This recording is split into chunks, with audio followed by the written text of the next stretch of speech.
She will get dressed for the game show. She will be in the last. Oh, she will be in the game. I guess we have... There's another convention Wipe-Out that was really fun when you have a panel in a room like this, and you got the mixing thing, and you got the speakers and all that, but somebody lost the microphone. Yeah. Oh, I don't know where it went, but that was... hello! That was yesterday, I think. And then, you see, microphones go missing a lot. There was the first Furrycon panel where no one could find the microphone. And then there was the Paul's dance thing yesterday. Dance, whatever, when you do the yeah.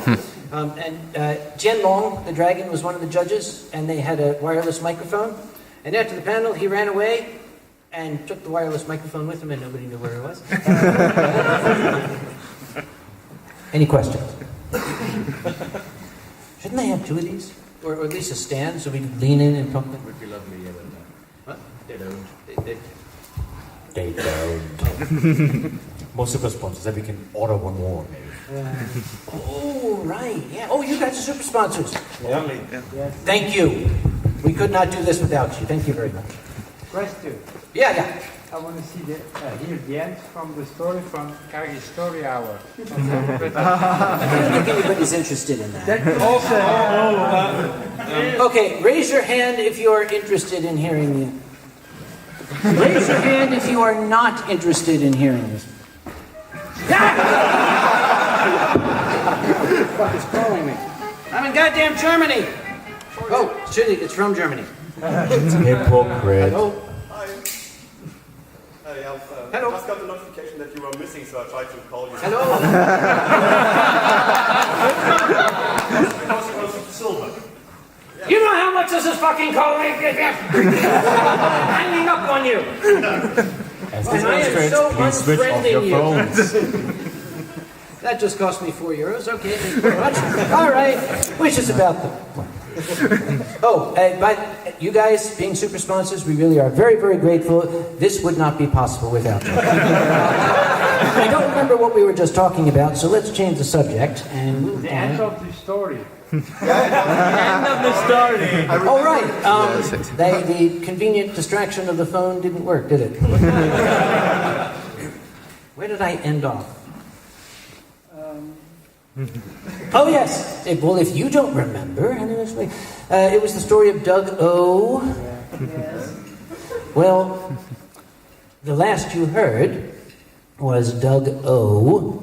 had asked for additional time to pay. I said no, but the lawyer gave it to him. The sad part of the story is that Friday arrived and the lawyer called me and said, Doug O. has paid all of the money. So he is now satisfied the debt. And I was disappointed.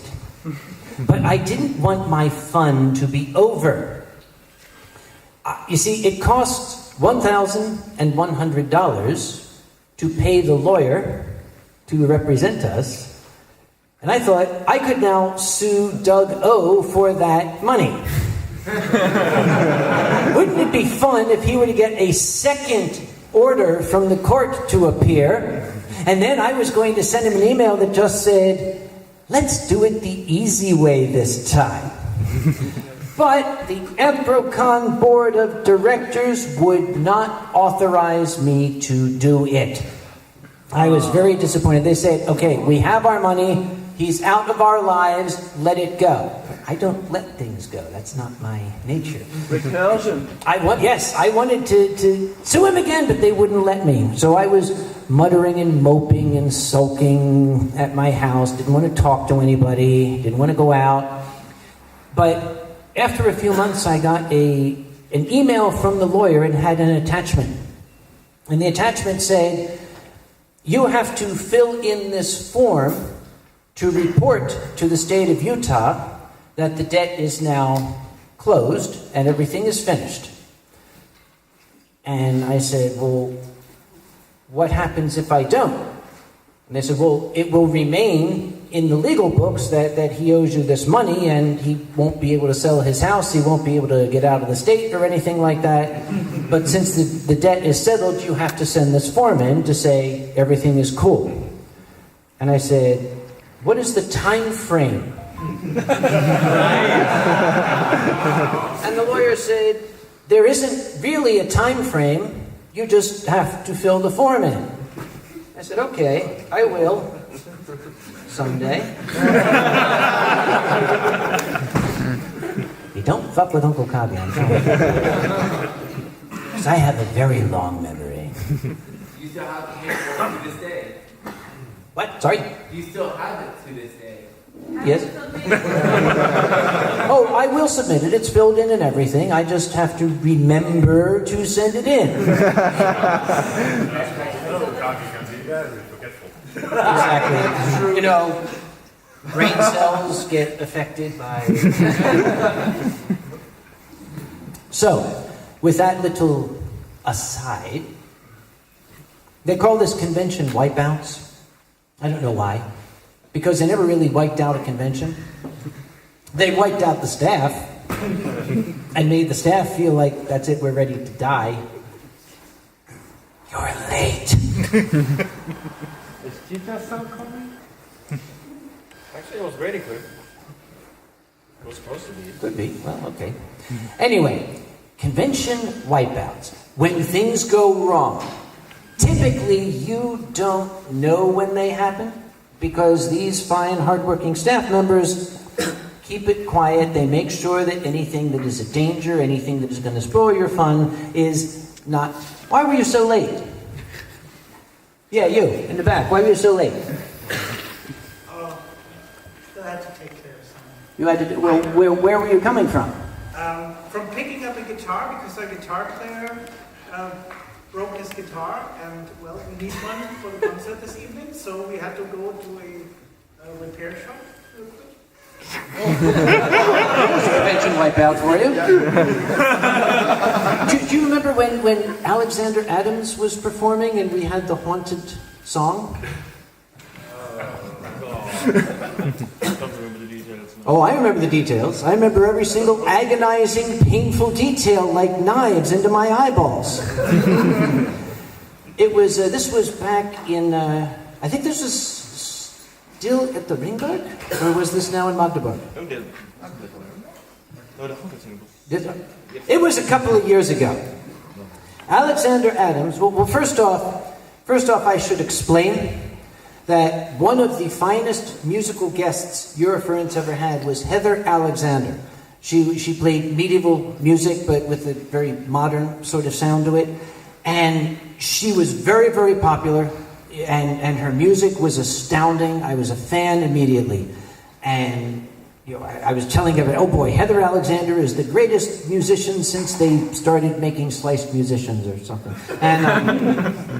And the next year, I was all excited. I wanted to see if Heather Alexander was coming back, but she wasn't. They had a different person. It was this Alexander Adams guy. And well, it looks like he does the same kind of music, and it looks like he dresses the same. And at the bottom of the page, it said, "Welcome back." And I said, oh. And I called up to Griffin, and I said, hey, dude, you know, I was checking to see if Heather Alexander was coming back to Eurofurence, and he said, "Oh, is she? Is she?" And I said, "Well, we'll go look at their guest page." And I heard tapping, and he said, "Oh no, it's gonna be, oh." Well, Alex, was performing once again. And I asked him to play a song. It's called "The Witch of the Westmereland." It's about an old witch, you know, an alte Hexe. And, well, apparently the song itself is evil. Because Alex started to play the song, and I believe he began on his fiddle. And all of the strings broke on the fiddle. Boing! And they're gone. Oh, that was kind of loud. Boing! And then they're gone. So he put the fiddle down and picked up a guitar. And one of the strings broke on the guitar. Twing! So somebody loaned a guitar to him. I can't remember if it was Cheetah's personal guitar or something. And Alec plugged in the cord into the back of the guitar, where the electronic plug is, and no music, nothing. And he tried, and nothing. So he pulled the cord out and pulled the entire electronic inside out.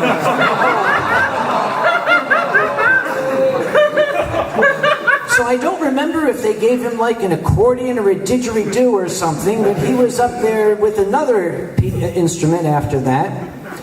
And he had a big container of beer up there.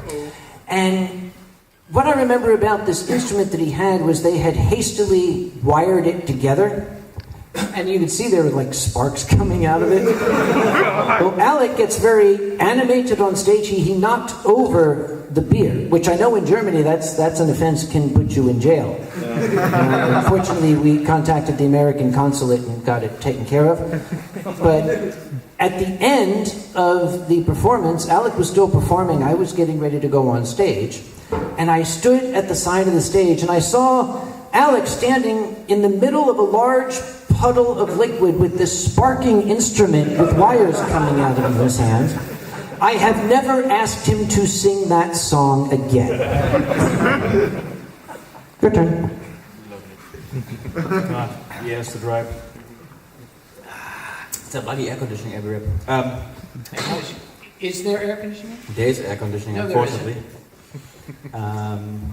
Wasn't it yesterday? Oh yeah, it was yesterday night. Are we allowed to tell about things that happened here? Okay. Yeah.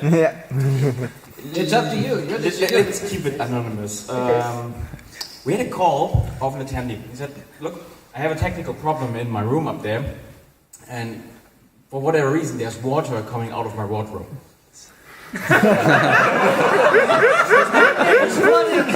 Can you please repeat that? Yeah, there's water coming out. It looks like Narnia is melting.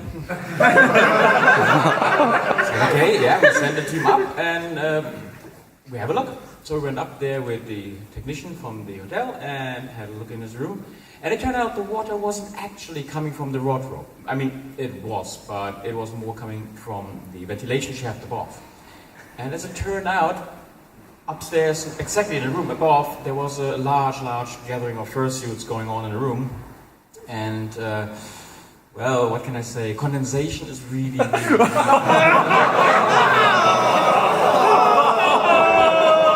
Condensation or perspiration? Most likely both. In any case, the entire floor was actually soaking in... Yeah. In liquid. Condensation, perspiration, and miscellaneous, I'm sure. Technically, it's just distilled water, isn't it? What you decide. Yes. Well,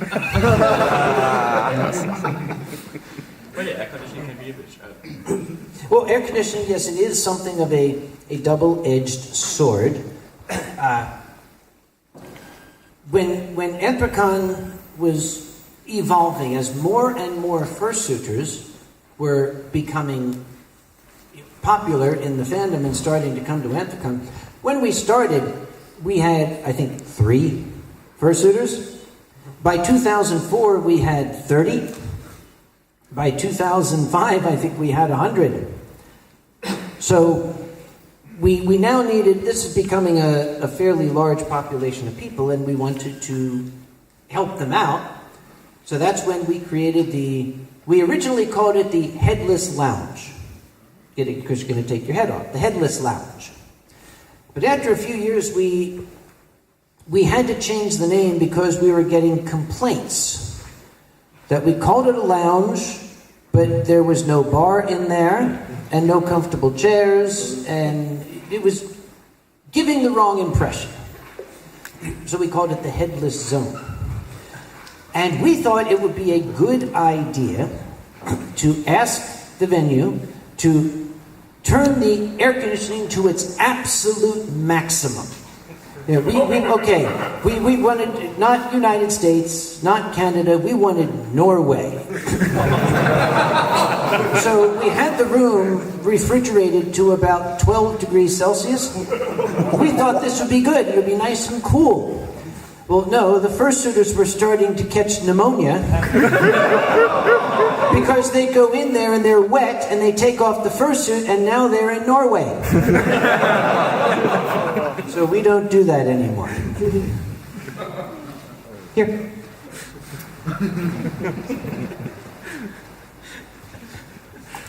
So it still reminds me of the icicles coming out of the air shaft. That was lovely. Years ago. We had the air conditioning in the room set a little bit too high, and we thought that was good. It was a good idea. And it ended up with icicles coming out of the air shaft. That was lovely. Norway. Yeah, but hotel technicians are usually a friendly bunch. They are patient. Very patient, actually, no matter what they find. The story of the Tribble. You remember the Tribble? Oh God, yes, yes. The Tribble. Ah, lovely. Back in the Ringberg Hotel. No, was it Ringberg? No, Magdeburg. It was Magdeburg. We had a call from the hotel management saying, look, I don't want to complain, but... Okay, wait. We don't like it when we get calls from the management that start with, I don't want to complain, but. The butt was big. Well, they're Americans. Okay. Yeah, it was a lovely evening. He said, yeah, I don't want to complain, but the room with the pumps underneath our pool is flooded. I said, what? Yeah, it's flooded. There's water in the pump room. So you mean like water? Isn't it supposed to be in the pool? Yeah, but it's down there. The pool is half empty. It's down there. Okay, that doesn't sound good. But what's the issue? Yeah, we don't know, but we have to close the pool for now. Come over in half an hour. So we went over there. And the pool technician came to us and said, do you watch Star Trek? I said, yeah, maybe. Why? Do you know what a Tribble is? Yes. You have some. Turned out 2 entire handfuls of fursuit fur were clogging up the filters to the extent and actually flooded the entire pool room. And that's the reason why the rules of conduct said, please don't go into the pool with a fursuit.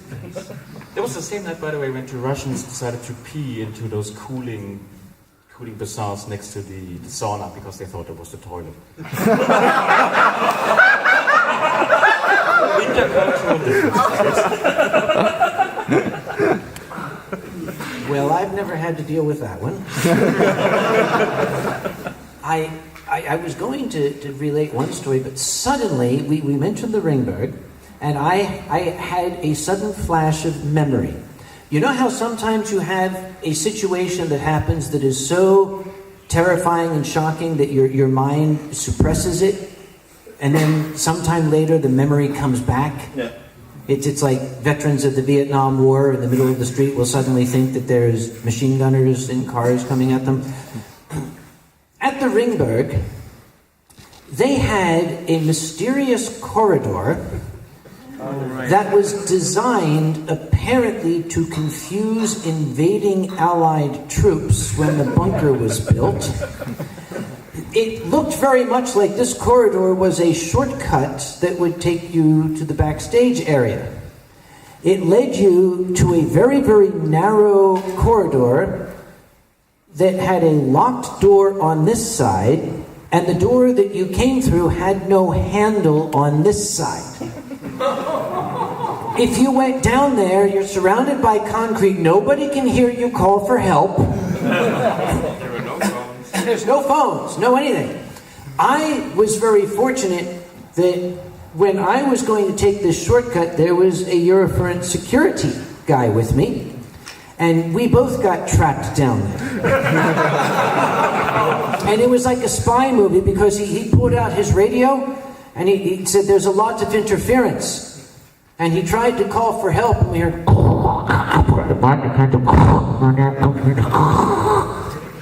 And about 15 minutes later, he managed to convey to them that there were 2 people trapped in the corridor, and he had to tell them where this very, not really very exciting door was. As a matter of fact, it looked very much like that one in the back, just kind of a square in the wall. And he had to tell people, go and push that door. And he had to say it many, many times. The door. Push the door. What? Push. Do you see the door? Push the door. And finally the door opened. It was such a relief because there was only one little light bulb down there. And when they opened the door, it was like I'd been trapped in a coal mine that had collapsed because the light came flooding in. And I said, you should put up a sign to tell people not to go down there. But Eurofurence never listens to my suggestions, because my understanding is several other people got trapped down there. And I don't know, since they didn't have radios, I understand that security had to periodically just go and push that door to...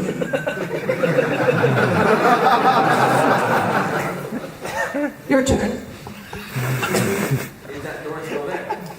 Oh, okay, I don't know. They remodeled the Ringberg since we were there. I don't know if they got rid of that trap. I know they still have the secret bunker underneath, which it's still not certain if that bunker was built by the Soviets or by the people who came before the Soviets in that part of Germany. Question, there is also a stairway. The stairway actually is what led to the bunker. There's a second entrance down there.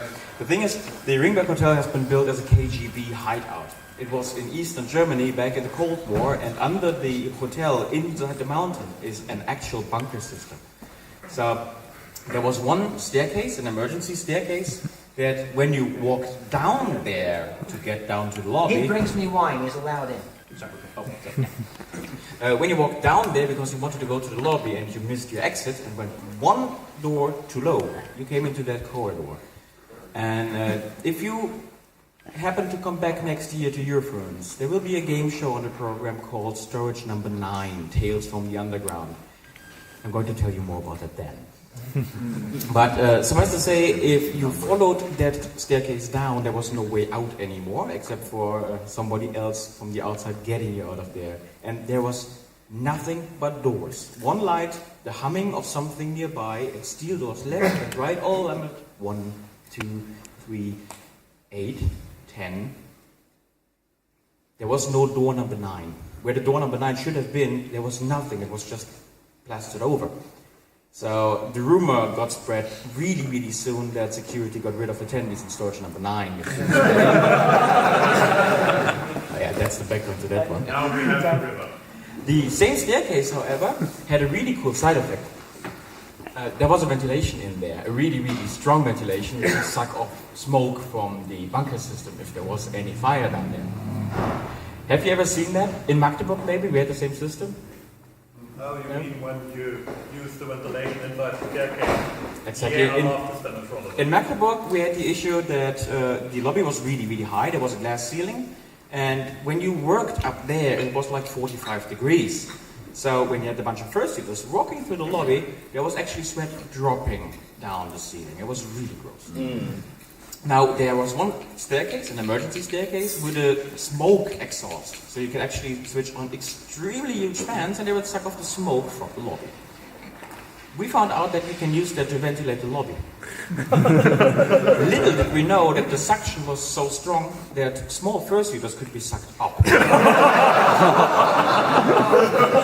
I distinctively remember the worst sight of my life when I stepped out from the third level, into that staircase. I went onto the staircase landing, and a few balloons flew up in the vortex up the staircase, and the little fursuiter cramping up to the rail, clinging for that.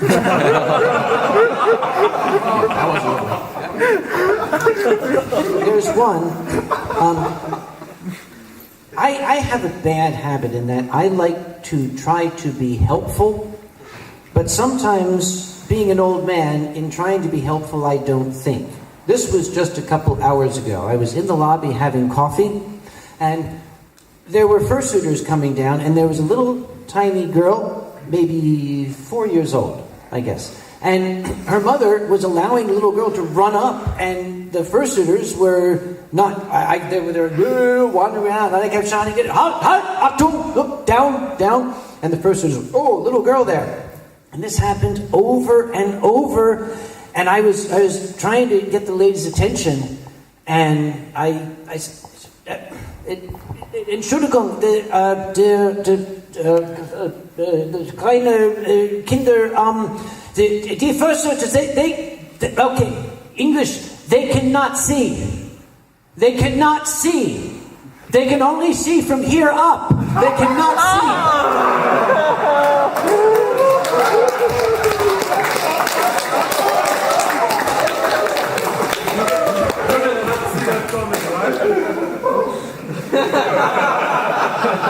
But I thought maybe I shouldn't tell that story, but I just did. I blamed the wine. This very good wine is from the Mosel Valley. I can fix it.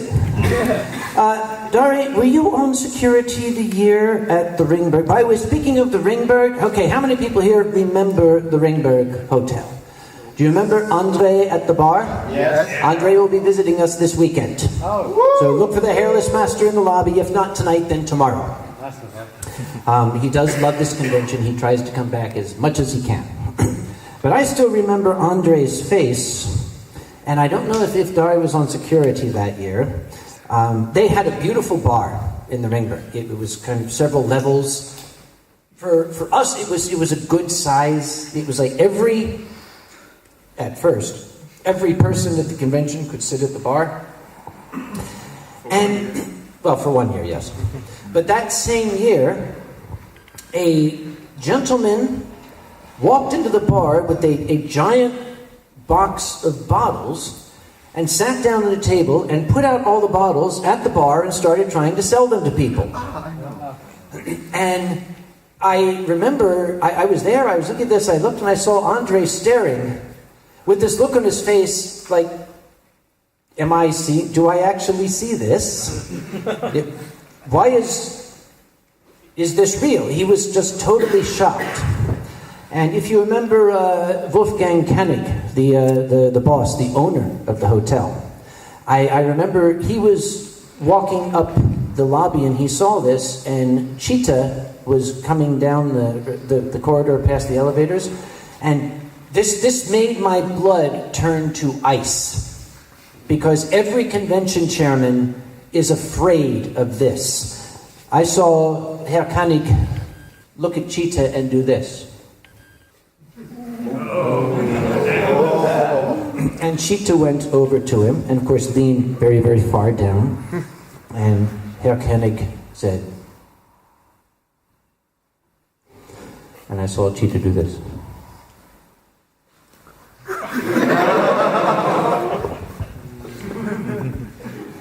And he went running over and killed the man. Figuratively. He ended up in storage number 9. Do you remember what happened the day after? Oh, I don't remember the day after at all. At the very same bar, another attendee actually tried to top this one. You might remember a young gentleman beginning with a L in his name, always trying to play lawyer and circumvent the rules.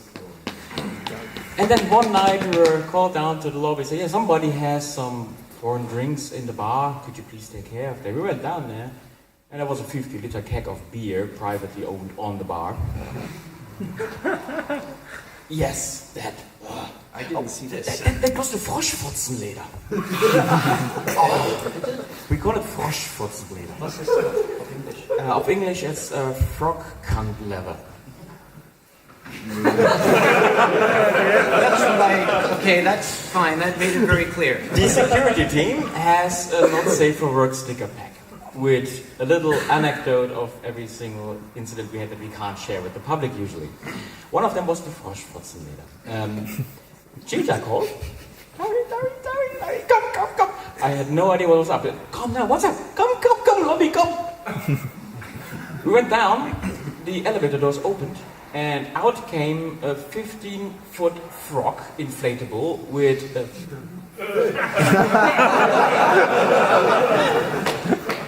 I think she got cried that night.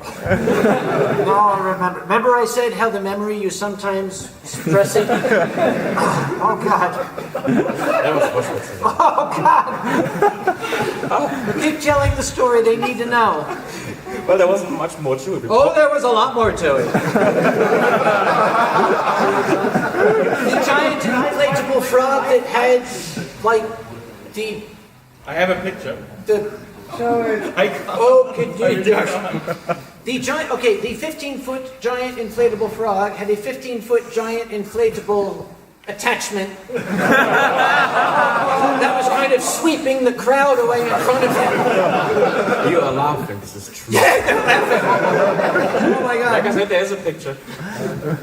That's why I don't remember that day. All that memory was suppressed, but now it's coming back. That was a lovely evening. No, it wasn't. When the airshaft lid fell down on BBF. Yeah, we can laugh about that now. That was cool, yeah. During the big dance, the last dance, we said, can we actually turn the bass up? Yeah, we can turn the bass up. And suddenly the airshaft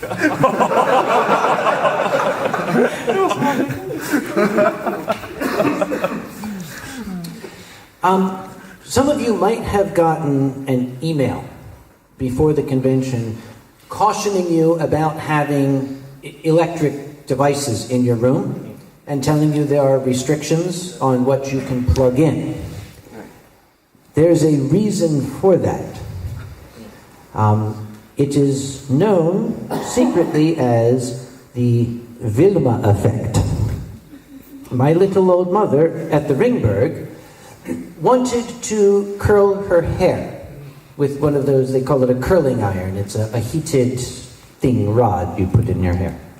And of course this device draws a significant amount of current and it comes from the United States. And my mother was not really familiar with some of the cultural differences between Europe and the United States in terms of electricity. And, well, one moment, all the lights in the hotel were on, and the next moment, half the hotel went completely dark. And then came the fun of trying to trace where it had come from. Because all alone in her room, my poor mother didn't understand. When the lights came back on, she plugged it back in.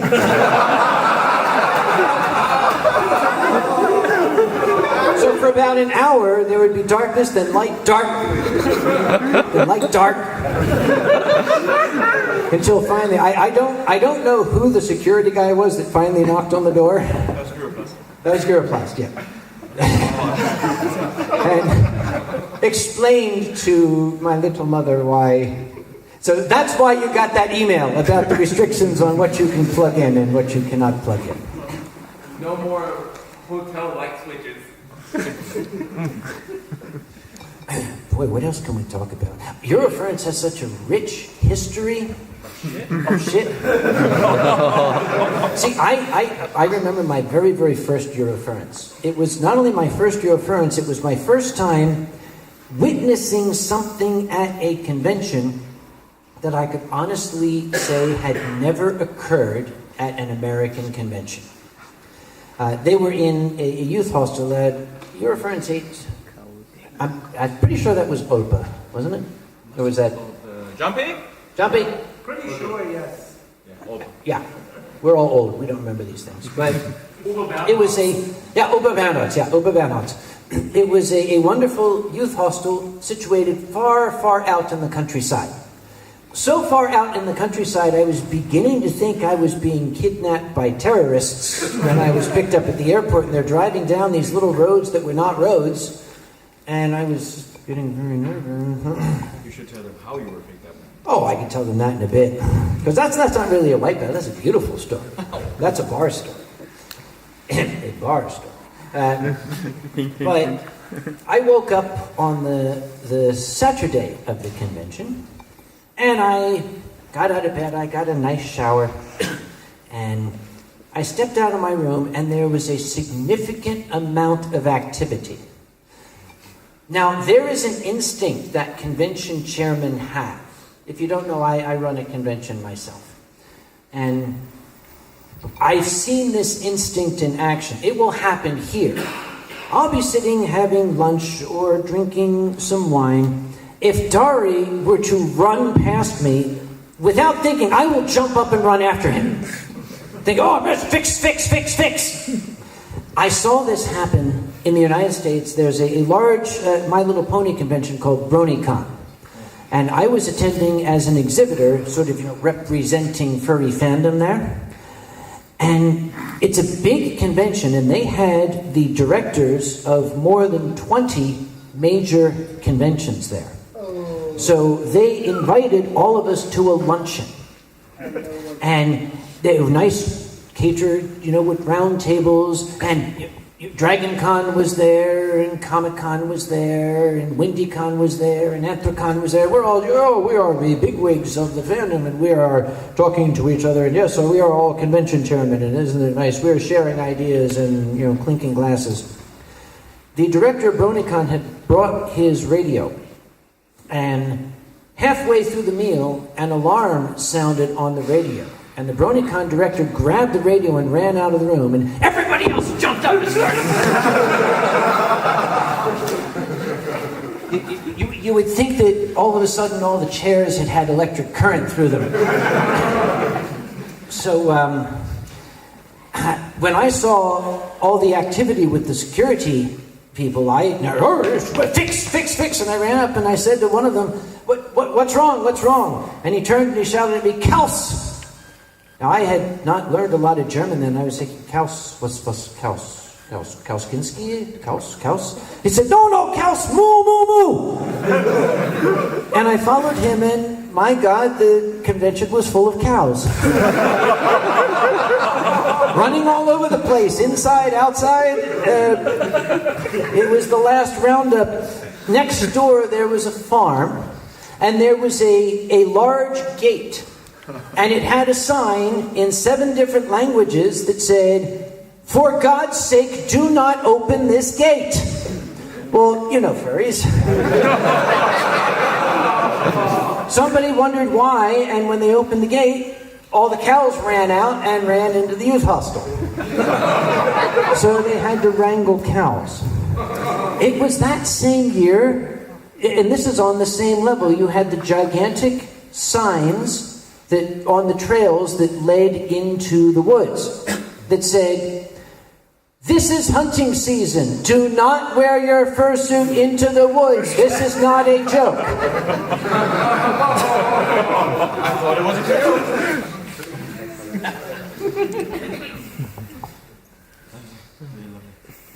Your turn. Yeah, I'm just thinking, which of the many? Were there any holy fursuits after that? I'm sorry? Were there any holy fursuits after that? Any holy fursuit? Thankfully, no. At least not that you were willing to admit. Holes? Not that kind. Okay. Speaking of cows and fursuits with holes. Yes, thank you.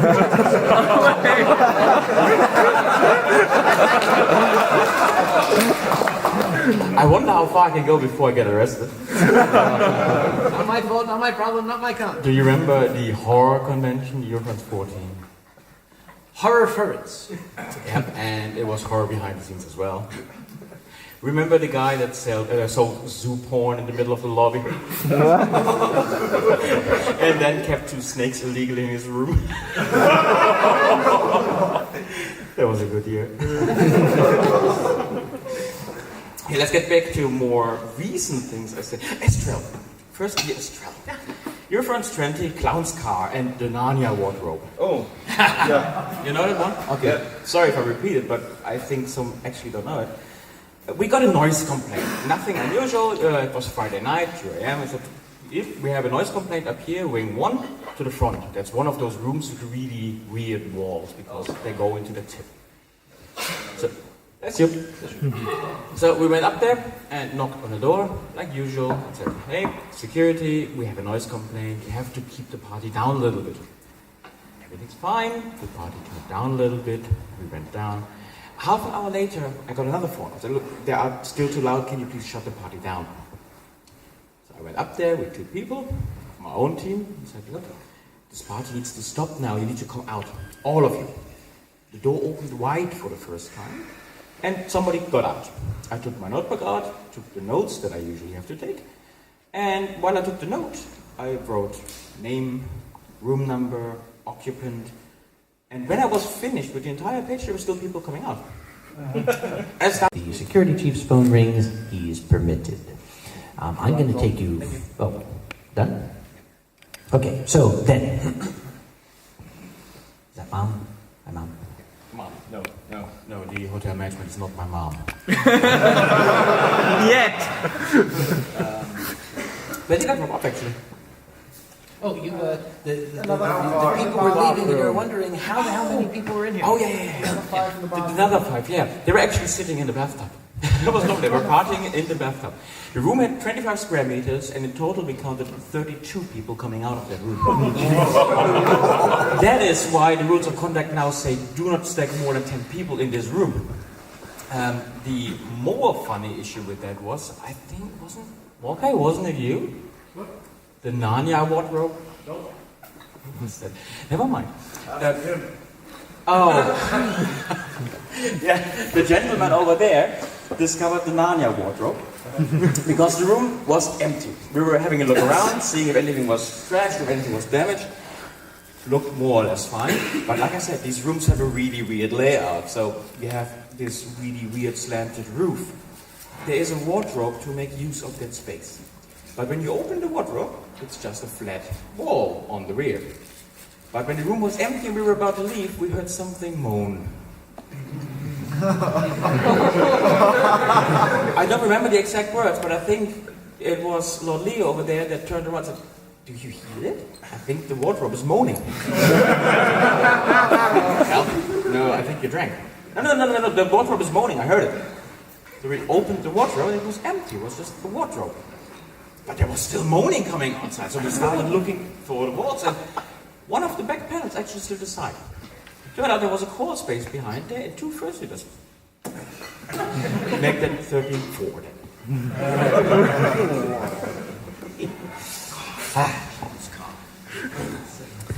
I'm going to take you far, far, far back into the past, even before furry conventions.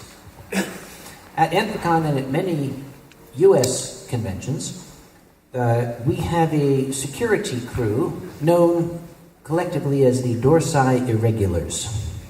If you are fans of old American science fiction, you might understand the reference. But they came into being at a World Science Fiction Convention, a Worldcon, in the early 1970s. You may remember a painting by the late science fiction artist Kelly Freas. I think it was Queen or somebody used this painting on one of the covers of their albums. A large robot with the band in his hand, and he's kind of poking at them like that. This was the cover of one of the issues of Astounding Science Fiction. It is sort of like the Mona Lisa of science fiction art. And it was at the art show that, for security, what they did was they would just rent normal hotel security guys and have them stand there, and they tell them, if anybody comes by here with art, make sure they have a receipt. Somebody walked in, picked up this priceless painting, had a receipt for some $15 sketch in his hand, showed the receipt to the security guy, and kept on walking. To this day, that painting has never been found. It disappeared.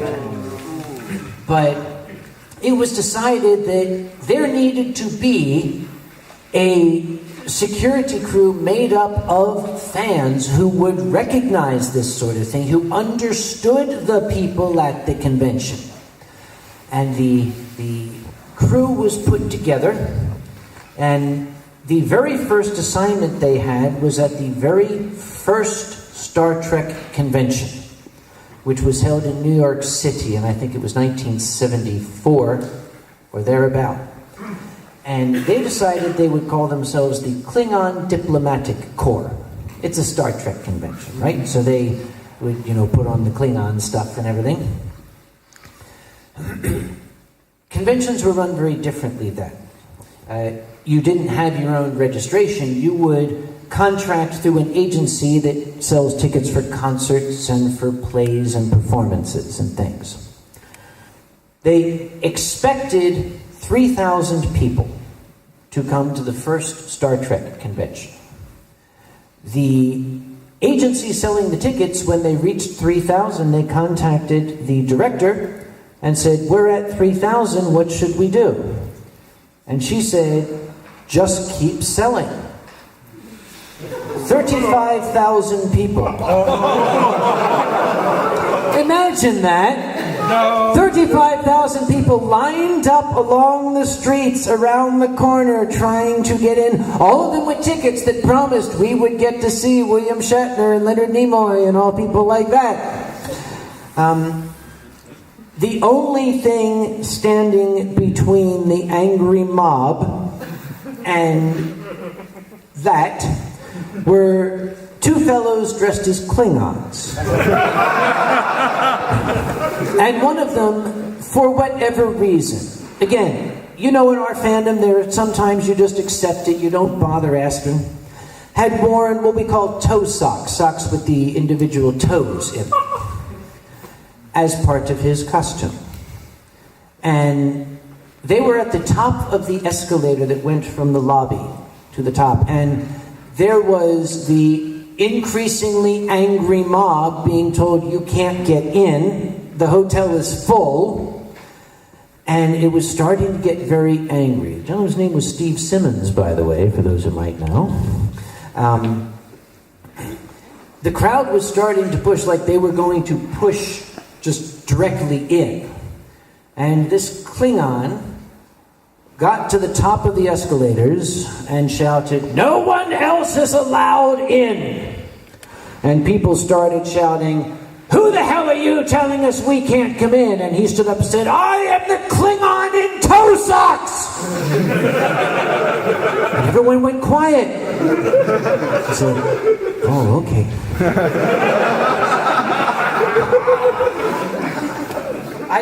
I wanted to tell that story because I just wanted to implant the idea in Dari's head of 35,000 people showing up, all wanting to get in at once. Your turn.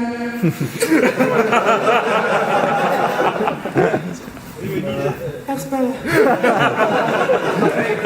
He's already having future flashbacks. And an aneurysm, thank you. Okay. Oh, Sterilium, that brings me on something. Let's go to the paramedic section. Oh, okay. Medical incidents. I love it. I hope you have good stomachs. I hope nobody of you ever had to endure the sarcasm of a paramedic with 35 years of business experience. I think it was last year or the year before when an attendee thought it was a good idea to lie on the middle of the street in front of the hotel.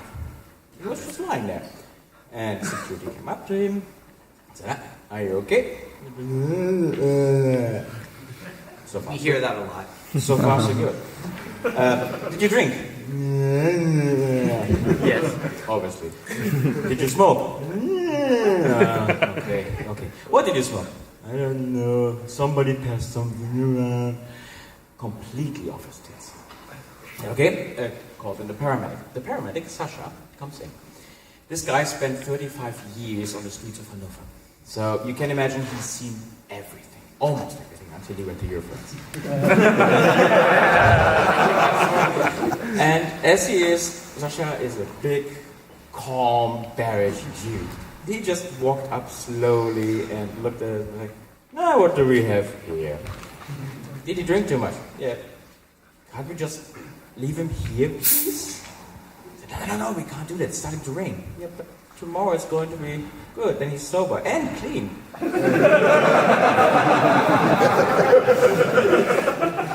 Yeah. In the end, they put him into a wheelchair to actually get him back into the hotel. And we were back in the security office already when we were waiting for the paramedic to arrive for the treatment, and they didn't come. I said, "Okay, let's do something else in the meantime." Took care of some paperwork. 10 minutes went, 15 minutes went. And at some point, they actually got back. I said, "What the fuck did you do? It Took like 10 minutes maximum down there with the wheelchair. What happened? Well, yeah, in the middle of the trek, he actually decided to have a look at his dinner again. So we just took a detour to the toilet and actually just emptied him straight onto the toilet. And they waited till it was empty. Don't get drunk, please. Okay. Except for you. Many years ago, I think it was Midwest Fur Fest 2001 or something like that. Every once in a while, somebody gets ill at a convention. And it can be any con crud, something like that. I became ill at this convention. Extremely ill. I was conducting the charity auction, and I started to realize I don't know if I can finish this auction. And I reached a point where I called to another gentleman who was an auctioneer in the audience and said, "Take over for me." And I went backstage and just blam, collapsed. They literally carried me up to my room. They wanted to call an ambulance, and I said, no. In my country, you don't call an ambulance. It costs many thousands of dollars. We'll talk about that another time. But I said, you need to call my doctor. And, you see, they already knew about my doctor. I called him Dr. K because my story hours in those days had a lot of Dr. K in them. He was a very colorful gentleman. And I told a lot of stories about Dr. K. So the medic was a gentleman named Ferp. He has since passed away, the victim of a motorcycle accident. I am very sad to say. But Ferp called Dr. K and handed the phone to me. Now, this is one of the things I liked about Dr. K. Unlike most physicians, you called him, he would talk to you right then. And this was the middle of the night, practically. And he said, "So, what's wrong?" And Ferp told him my symptoms. I was running a very, very high fever, somewhere in the 41-degree range. I was burning up. And Dr. K got me on the phone and said, "What have you done? Have you eaten anything odd? Allergic this?" And then he said, "Are you at one of your conventions?" I said, "Yes." And he said, "I see. And have you done your story hour?" And I said, "I only talked about you in the most respectful terms." And Dr. K said, "I see. Let me have your medic again, please."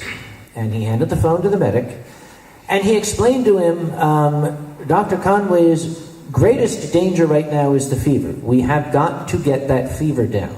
I need you to get some aspirin tablets, 1,500 milligrams total of aspirin. However, because his digestive system is right now in a very, very delicate state, the aspirin would not be absorbed.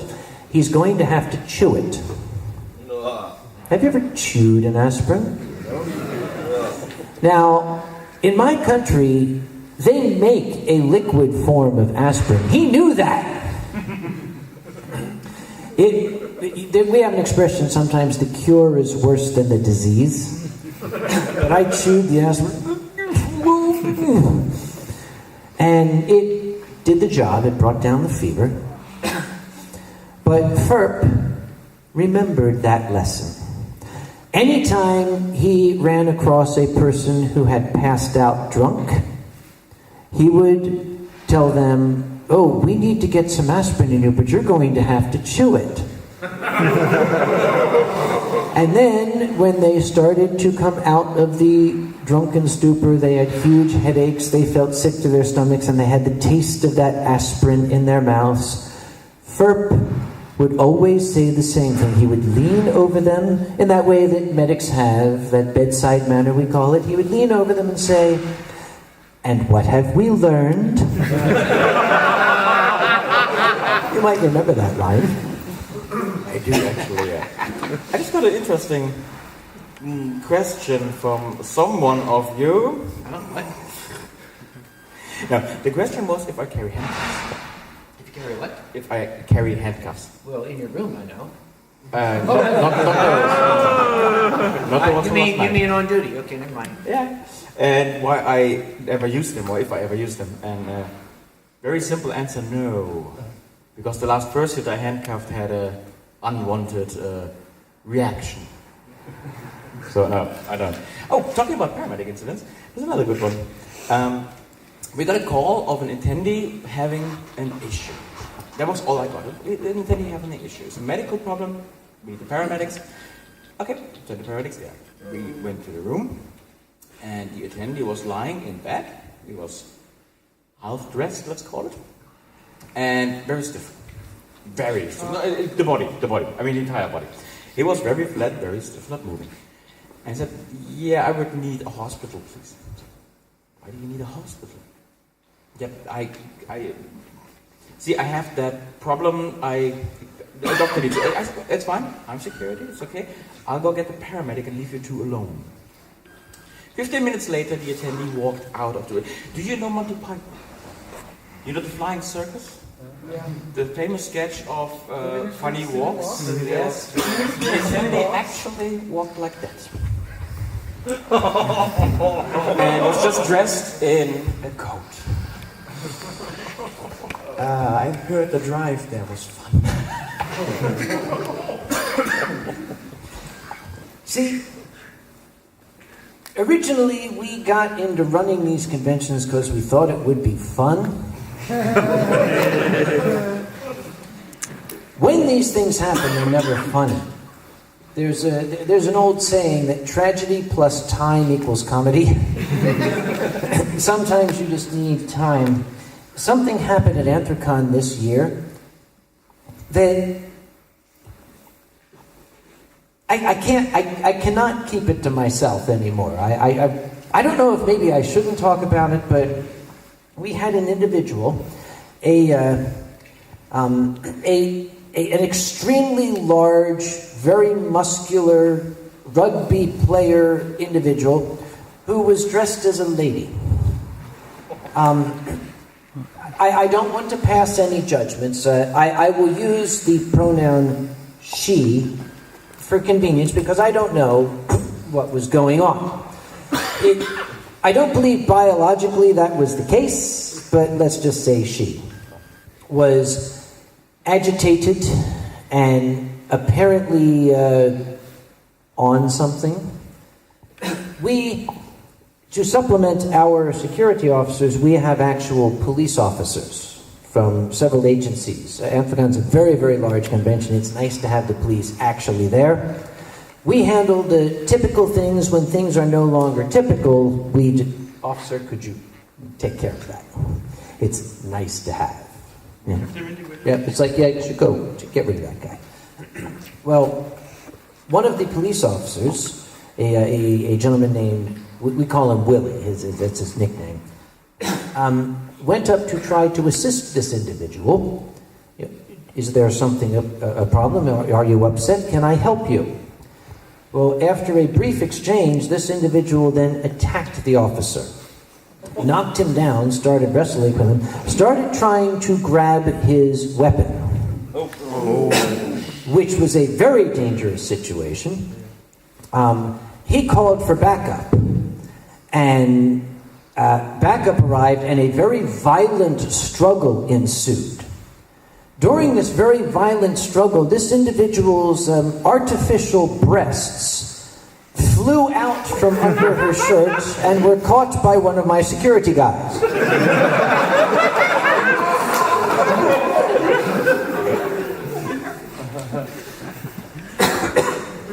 Well, they managed to subdue the individual, handcuff the individual. It turned out this person actually was wanted for many felony crimes in multiple states. So it was kind of good we were able to take care of this. They handcuffed the individual, they read the rights which have to be read, and they started to take the individual downstairs and put this person into a police wagon. And my security guy came up to the police. He still had those, two jibbly-jobblies in his hands here. He said, what do I do with these? And the policeman said, I don't know, put them in your lost and found.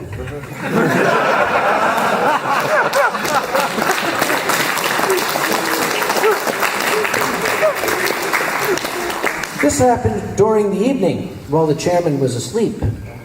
And the next morning, the chairman walked into operation and said, what kind of things do we have in the lost and found? A cell phone? The fuck?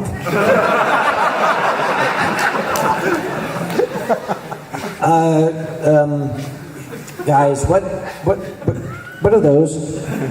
And the security chief looked up. I said, those, what are those? He said, oh, boobs.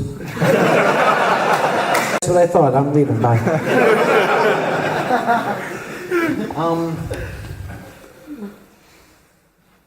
People ask me, what's the strangest thing you have ever found in your lost and found? Yeah.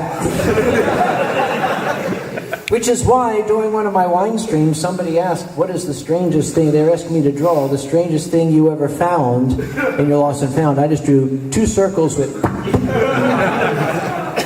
that answer your question? Boobs. Boobs. Just boobs. Like he was saying, socks. Or a cell phone. Boobs.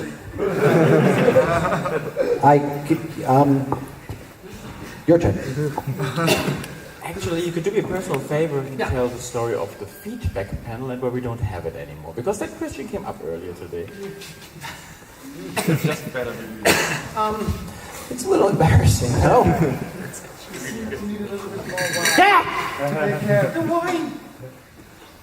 The wine is empty anyway, so... No, it's not. Now it's May I get you another one? Yes!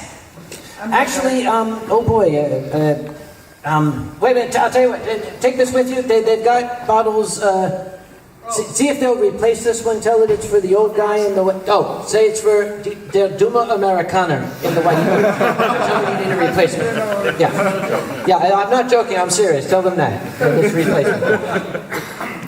If this works, it's going to be funny.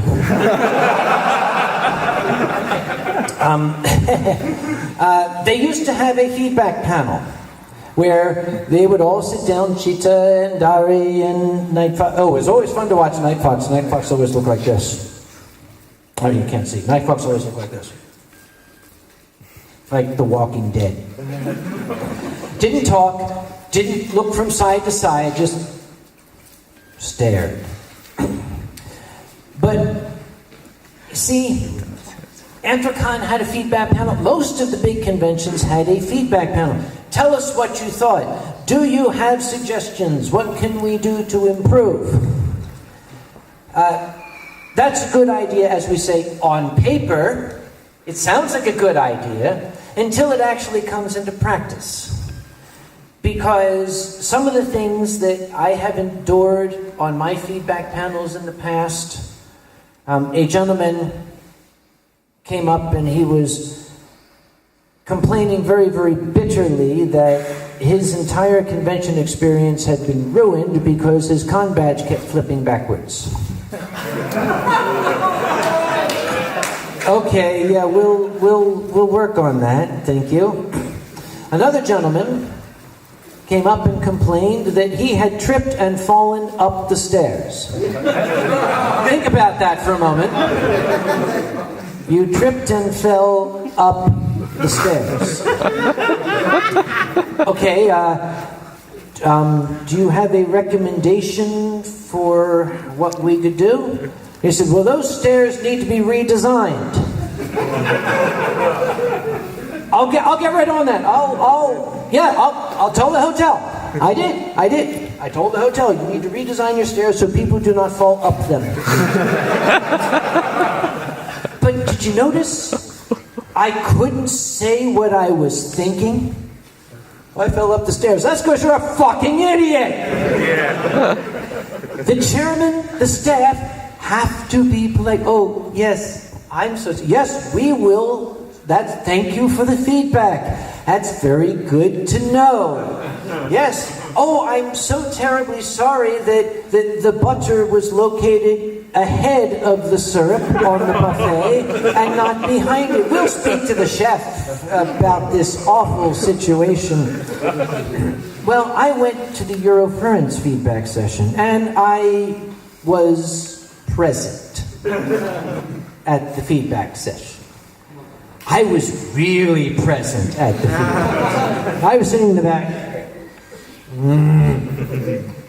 Gnome. Das ist gute Scheiße. But then, people started giving their feedback. And I couldn't keep myself quiet. It was like all of the frustrations from my convention pushed their way out. One gentleman got up. I don't recall what country he was from. It was one of the an Eastern European nation. It's like Albania or something. I don't know. But he got up and he was very angry.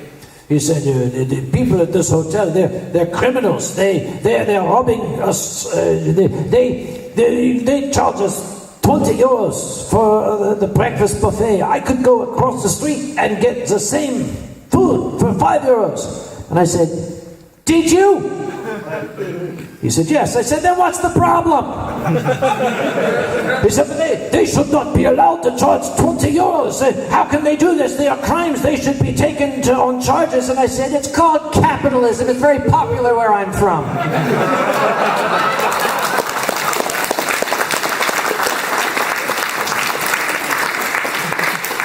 After the panel, I went up to Chief and said, I am so sorry, I couldn't help myself. He said, no, I wanted to say the same thing, thank you.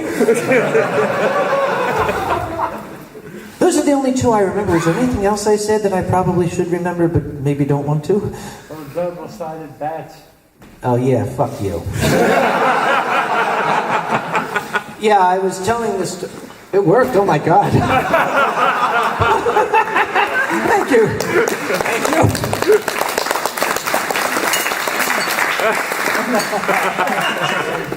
Kinky. Open. Yes, ma'am. Oh, I said I don't use them. Yes, he said he doesn't use them. He didn't say he didn't carry them. Rules lawyer. We've had. Do you understand what a rules lawyer is? A person who reads the rules. Where's that the spare? Not anymore, it is. Is that yours? That yours? Both. 9. No. That is it. Thank you very much. Thank you. A rules lawyer is a person who reads the rules, and as a lawyer will do, began to examine the wording of the rules to try to determine a way to get around them. This became very clear at Anthrocon in 1999. The first 2 years of our existence. I will remind you, this is the United States. We had a 2-page list of prohibited weapons.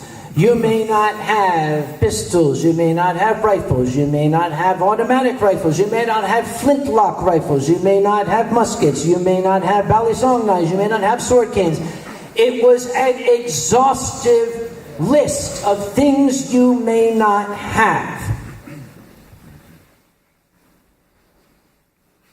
At Anthrocon 1999, I came downstairs and encountered in the lobby a gentleman playing with a shoulder-mounted rocket launcher. And I ran up to him and he said, it's not on the list. Don't laugh, this shit is real. No, I'm serious. And I said, you got me. So the next year, it simply said, no weapons. That's rule number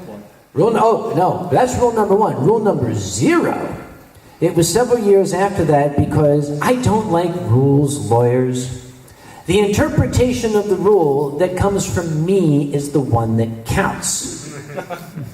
And what it says in big red letters at the top of Anthrocon's rules of conduct are any action or behavior that could adversely affect the convention's relationship with its attendees, its guests, or its venues is specifically prohibited and can cause you to be ejected.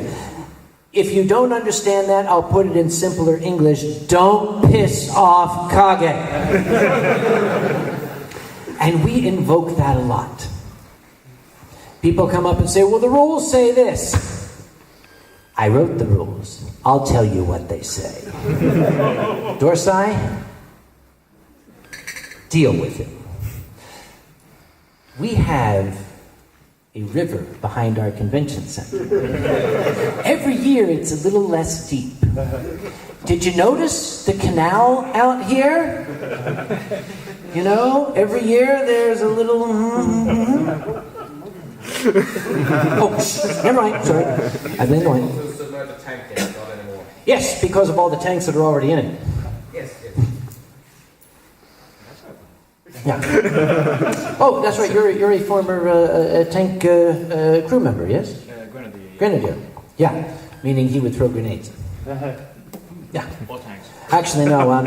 Dari's job. He was a Panzer Grenadier, and his specific job was he was essentially the rescue man. If the tank became trapped in mud, Dari would come and he would lift the tank out of the mud and carry it back to the headquarters, where they could then wash off the mud. Oh, I've been meaning to ask you your opinion of that massive banner in the lobby with the tiger on it. I just wanted to know your opinion.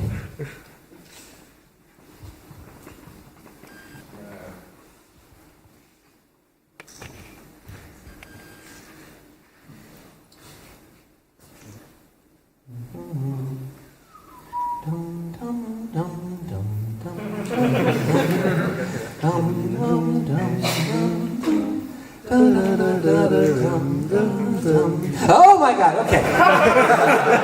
He has the version that's not hanging in the lobby. I get it now.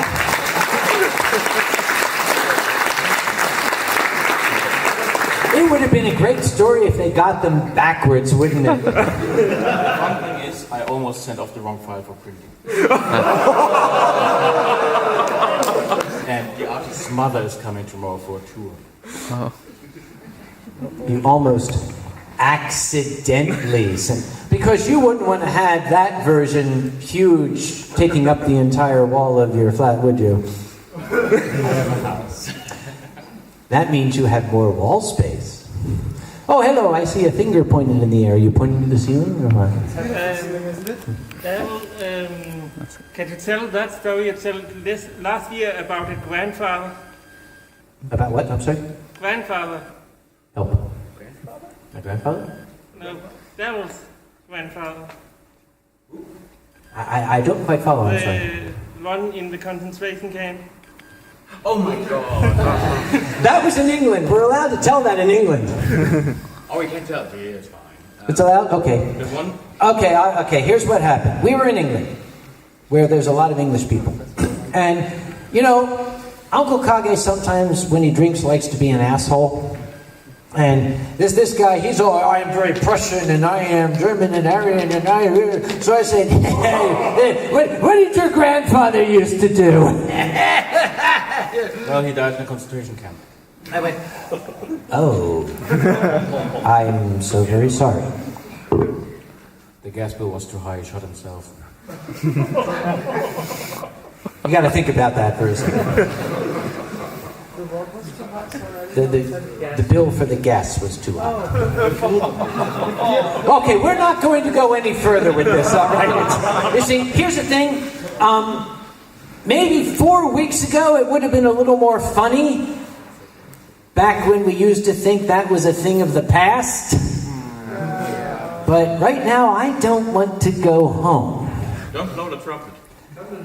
Yes, blow something else. How about the rally? Oh, no. Let's talk about something else. How much time do we have? Oh, actually, we have about 15, but I need to take a little bit extra time because I haven't seen the art show yet, and I'm the damn auctioneer. So we're gonna go for about, okay, let's do like one more each, and then we'll have to quit. I'll go first because you're thinking. Yeah, I'm trying. He's trying to think, but nothing happens. Nursery? What? Oh my god, no. What? No, what is it? What? Hello? Nursery. Nursery? Politically, there are some things it becomes. See, we don't want to make anybody feel badly. We don't want to make it look like we're singling anyone out. Quick, think something else. It's still worth it. What? It's still worth it. Let's just say there are reasons that some people have prejudice. Okay. That's fair enough. Have you noticed that in furry fandom, there is a small group of us that sometimes we just want to throw into the river because they really make us all look bad? A subgroup of us. A small percentage of a small group. Every group has those members. Furry fans have those. There are subgroups of furry fans that, they've got some interesting hobbies, and they'll keep those hobbies in the hotel room. But then there's 2 or 3 of them that like to have those hobbies on the street in front of the hotel. I'm tap dancing around this here. It becomes a difficult topic because if someone were to talk about furry fans and only concentrate on those people that gives us a bad name, it then would be sort of unfair for me to talk about our own subgroups and only concentrate on those that give those subgroups a bad name. So out of respect, I think I should have to decline to talk about them, at least outside the bar, and at least while cameras are rolling. We all know exactly what I'm saying.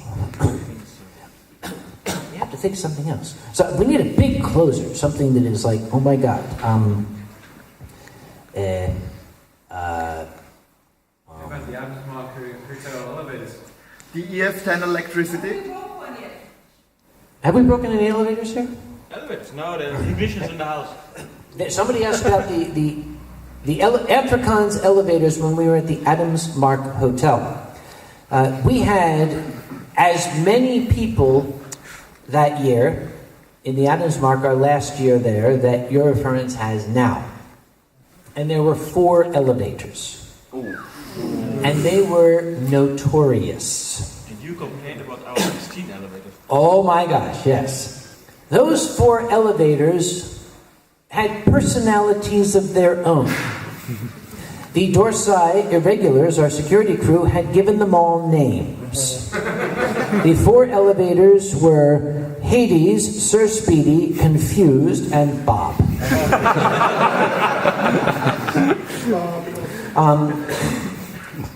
Hades, when you got into the elevator, the doors would open and then they would close, and it would take you to your floor.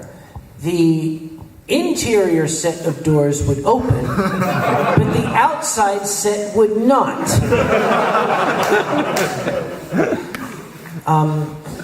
Sir Speedy could get you from the ground floor to the 23rd floor in 9 seconds. And wouldn't stop at anything in between. So it was a case of everyone got in, there was this fall, and when they got out, they went this tall. Yes.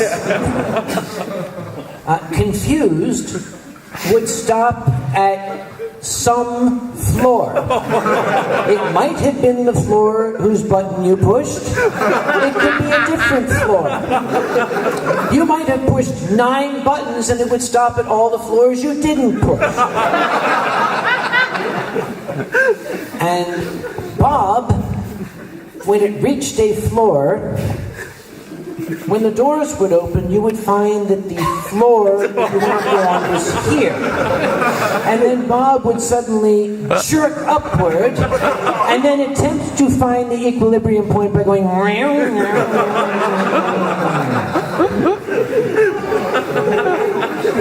Yeah, so when I see people complain about these elevators here, you guys don't know dick.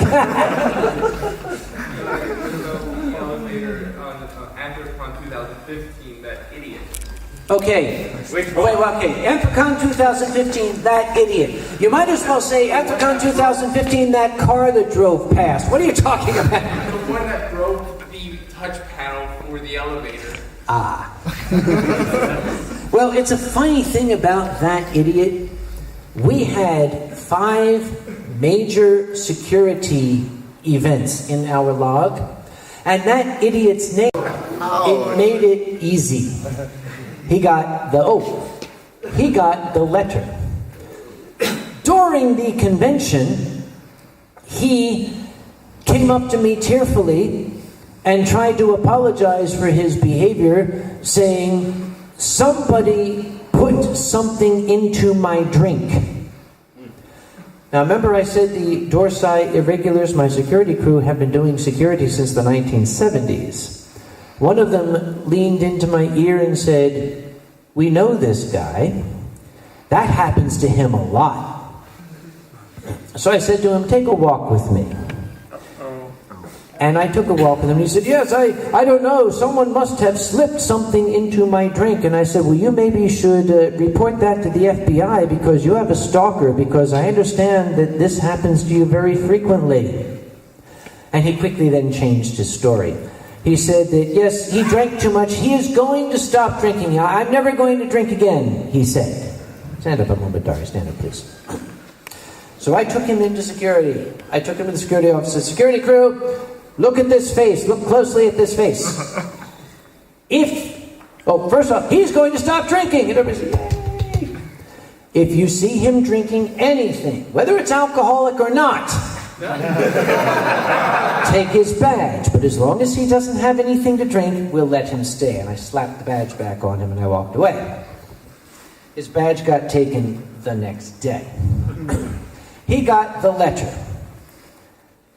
6 months later, at a different convention in Detroit, this gentleman came up to me and he attempted to apologize, and he said, "Yes, I know I had an alcohol problem, but I have gotten it licked. I'm on top of it.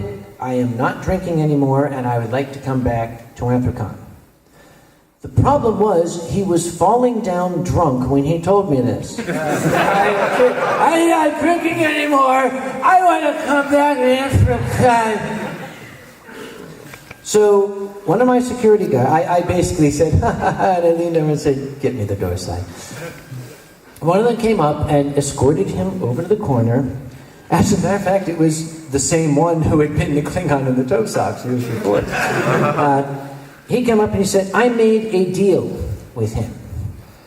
He's going to join Alcoholics Anonymous, a help group for alcoholics. If you can remain sober for 1 year, they give you a silver token, a little reward. I have not had a drink for 1 year. If he can bring us a 1-year sober token, we will then let him back into the convention." I said, that's good. That is a good solution. 3 weeks before Anthrocon 2017, I got a tip. And I looked on eBay. This gentleman was attempting to purchase a 1-year sober token on eBay.